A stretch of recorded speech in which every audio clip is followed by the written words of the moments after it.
오늘 스가랴서 1장부터 6장까지는 바벨론 포로에서 돌아온 그 유다 백성들에게 주신 8가지 예언의 환상이 나옵니다. 오늘 6장에서는 그 중에 마지막 8번째 환상이 나오고 있습니다. 바로 네 병거의 환상입니다. 당시의 유다 사람들은 총독 스룹바벨과 대제사장 여호수아의 지도 아래서 파괴된 예루살렘 성전을 다시 건축하고 있었습니다. 하지만 주변 민족들의 방해로 말미암아서 16년 동안 성전 건축이 중단되어 있는 상황이었습니다. 오늘 말씀은 이런 상황 가운데서 스가랴 선지자에게 주신 하나님의 말씀입니다. 이 세상을 다스리시는 하나님의 그 전능하신 위엄과 능력을 다시 한번 보여주십니다. 이방 나라들을 두려워하지 말라고 격려해 주십니다.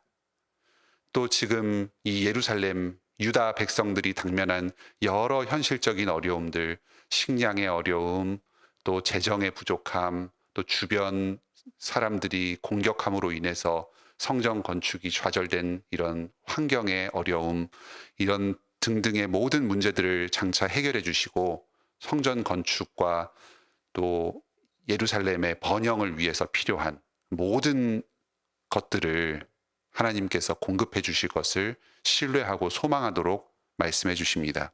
하나님의 백성들이 현실적인 여러 어려움 가운데서도 담대하게 사명을 감당하면서 나아가도록 비전을 보여주십니다. 오늘 이 말씀을 통해서 우리들 또한 힘을 얻을 수 있기를 바랍니다. 주변 상황과 환경의 방해로 말미암아서 우리에게 맡겨진 여러 사명, 성전 건축과도 같이 우리의 가정을 세우고 교회를 세우는 사명이 좌절되는 어려움이 우리에게도 있을 수 있습니다. 하지만 그럴 때에도 전능하신 하나님의 능력으로 말미암아서 우리에게 힘을 주시고 계속해서 사명을 감당해 나갈 수 있도록 조건을 마련해 주실 것이다. 하나님의 뜻을 우리의 삶을 통해서 이 땅 가운데 반드시 이루어 주실 것이다 하는 믿음을 가지고 나아가는 우리들이 다 되기를 바랍니다. 먼저 오늘 본문 1절로 8절에서는 마지막 8번째 환상, 네 병거의 환상이 나옵니다. 구리산 사이에서 네 병거가 나옵니다. 각 병거에는 붉은 말, 검은 말, 흰 말, 아롱진 말들이 달려 있습니다. 이 말들이 각각의 병거를 힘차게 끌고 세상을 향해 나아갑니다. 이 마지막 8번째 환상은 그 1장 후반부에 나왔던 첫 번째 환상과 매우 유사합니다. 이 가장 처음 환상과 끝 환상이 비슷하게 나오면서 전체를 하나로 연결시켜주고 있습니다. 첫 번째 환상에서는 붉은 말, 자줏빛 말, 백말 이런 4마리 말이 여러 나라들, 온 세상을 두루 다니면서 살피고 그 상황을 하나님의 천사에게 보고하는 내용이 나왔습니다. 이 첫 번째 환상에서는 하나님께서 온 세상을 지금도 두루 살피시고 다스리고 계신다 하는 것을 보여주었습니다. 특히 하나님의 백성들이 당한 그 어려운 사정들을 소상하게 알고 계시면서 또 하나님 나라를 대적하는 이 원수들의 여러 음모와 계획까지도 다 파악하고 계신다. 하나님 앞에서 숨길 것이 아무것도 없고 하나님이 우리의 사정을 다 알고 계신다 하는 것을 보여주는 환상이었습니다. 그런데 오늘 본문에 나오는 이번 8번째 마지막 환상에서는 말들이 전차를 끌고 나아가는 환상입니다. 하나님이 단지 세상을 살피시고 아실 뿐만 아니라 실제로 전차들을 보내셔서 이 세상을 정복하고 악인들을 향한 하나님의 심판을 내리실 때가 임박하였다. 이런 사실을 보여주는 환상입니다. 구리의 산 가운데에서 전차들이 나옵니다. 하나님의 그 차가운 심판, 아주 힘있고 냉혹한 심판을 나타내는 산입니다. 이 전차들이 4대가 천지 사방을 향하여서 온 세상을 향하여서 나갈 것입니다. 특히 검은 말이 끄는 마차가 북쪽 땅으로 가는데 흰 말이 끄는 마차가 북쪽 땅을 향해서 뒤따라서 갑니다. 이 전차 4대 중에서 2대나 되는 그 큰 세력이 북쪽을 향해서 갈 것입니다. 그 북쪽은 바로 페르시아, 지금 이 근동과 중동 지방을 다스리는 이 강대국, 패권 국가입니다. 이 페르시아를 향해서 하나님의 심판이 철저하게 임할 것입니다. 하나님 나라의 일을 방해하고 또 교회를 핍박하고 이 백성들을 포로로 끌고 탄압한 이 세상의 지배적인 세력에 대해서 하나님의 큰 심판, 철저한 심판이 임하게 될 것입니다. 8절에서는 북쪽에서 내 영을 쉬게 하였다 합니다. 하나님의 백성들이 당하는 이 고난으로 말미암아서 하나님의 영이 근심하고 계셨습니다. 또한 하나님의 백성들을 돌보고 보호하기 위해서 계속해서 일하고 계셨습니다. 이제 이 종국적인 심판이 이루어지면서 주님의 뜻이 이 땅 가운데 임하고 성령님께서 쉬시게 될 것입니다. 그날을 소망하면서 오늘날 고난 가운데서도 기쁨과 감사로 우리에게 맡겨진 일들을 성실하게 수행해 나갈 수 있기를 바랍니다. 9절로 15절에서는 이제 그 8가지 환상의 예언이 모두 끝나고 대제사장 여호수아의 임명식을 거행하도록 하십니다. 이것은 실제 임명식을 넘어서서 장차 오실 메시아를 예표하는 일종의 행위 예언에 해당합니다. 크게 2가지의 일을 행하도록 명령을 하십니다. 첫째는 바벨론에서 유대인 그 포로 대표단들이 예루살렘으로 방문할 것입니다. 당시에 바벨론 포로로 끌려갔던 사람들이 모두가 예루살렘으로 돌아온 것은 아니었습니다. 그 현지에 남아서 그 사회에 정착하면서 각 분야에서 일하는 많은 그 유다 백성들이 있었습니다. 그 중에서 헬데, 도비야, 여다야라고 하는 사람들이 대표단으로 예루살렘을 방문합니다. 은과 금과 많은 재물을 가지고 그 바벨론, 페르시아에서 그들이 얻은 소득을 가지고 방문할 것입니다. 당시 예루살렘에서 거하고 있었던 스바냐의 아들 요시아가 이 방문단을 자기 집으로 잘 영접할 것입니다. 그리고 이 방문단들이 가지고 온 재물을 이용해서 금 면류관을 만들 것입니다. 그리고 이것을 당시에 대제사장으로 있었던 여호수아에게 씌우는 예식을 거행하도록 합니다. 이 여호수아가 쓰는 이 면류관을 씌워주는 이 예식은 단지 여호수아를 대제사장으로 임명하는 것을 넘어서는 행사였습니다. 이 대제사장의 복식은 성경에서 엄격하게 규정하고 있었습니다. 그런데 대제사장에게 면류관을 씌우는 관행은 그 전까지는 찾아볼 수가 없는 일이었습니다.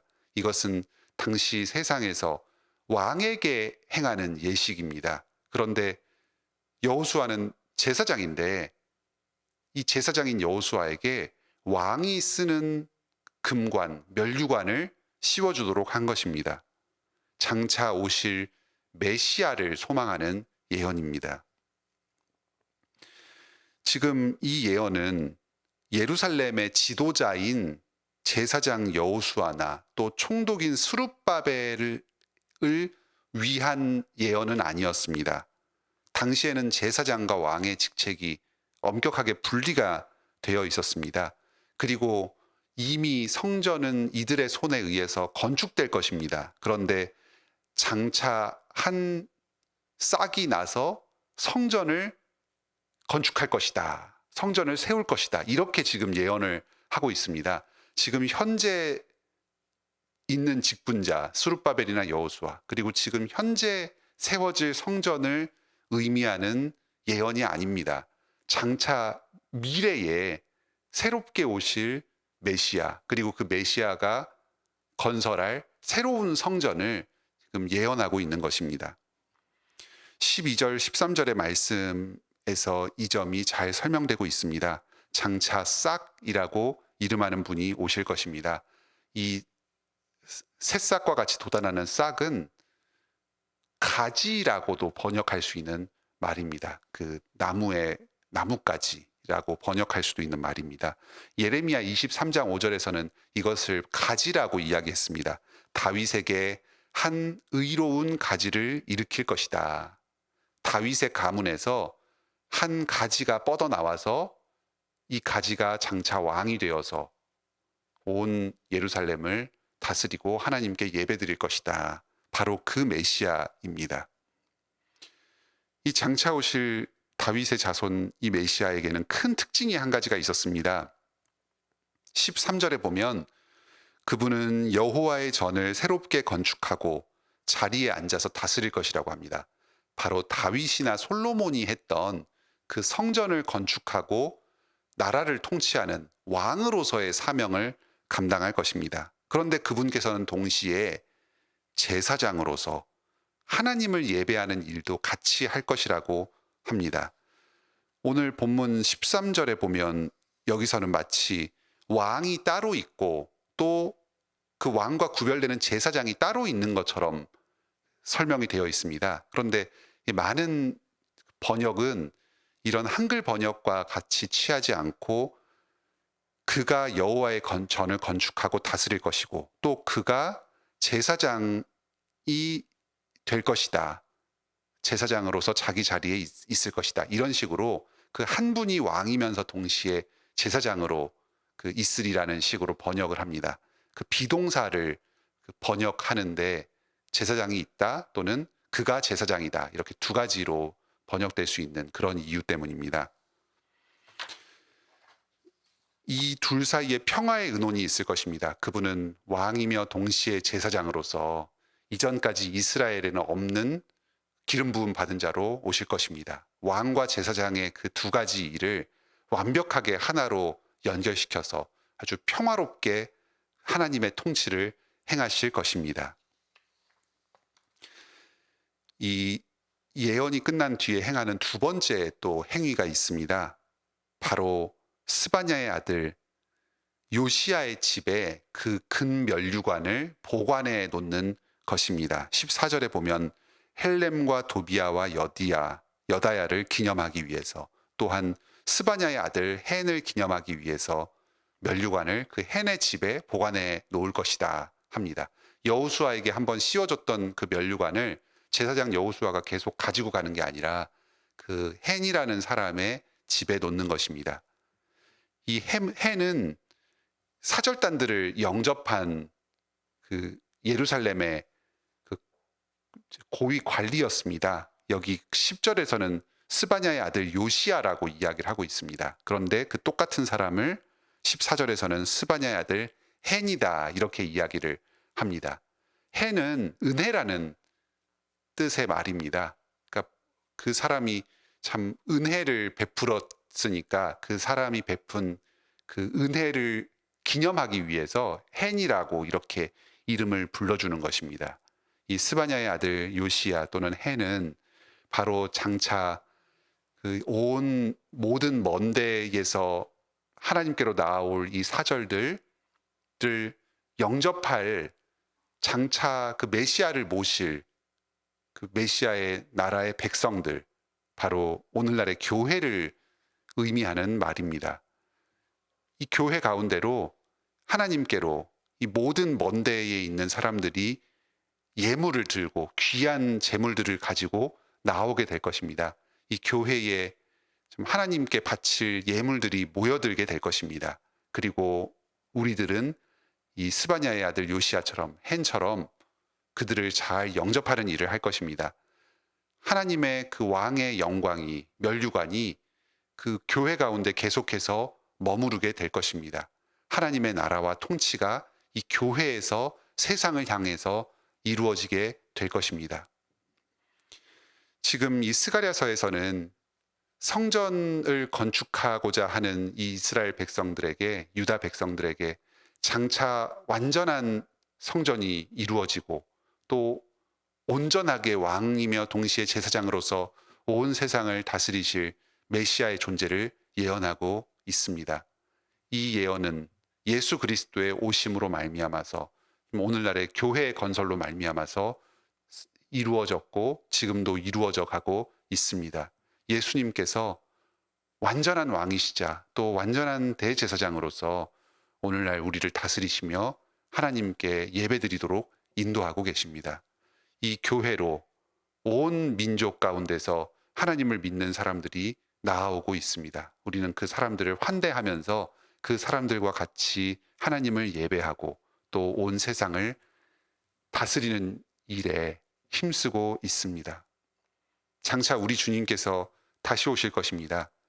온 세상을 심판하시고 이 땅 가운데 하나님의 뜻이 완전히 이루어지도록 심판의 일을 행하실 것입니다. 그날까지 하나님의 성령님께서 쉬지 않고 일하고 계십니다. 예수 그리스도께서 우리의 미래를 예비하고 계십니다. 이 사실을 소망하면서 오늘날의 고난 가운데서도 신실하게 우리에게 맡겨진 사명을 감당하며 항상 기뻐하고 감사하는 복된 삶을 사시기 바랍니다. 함께 기도합시다.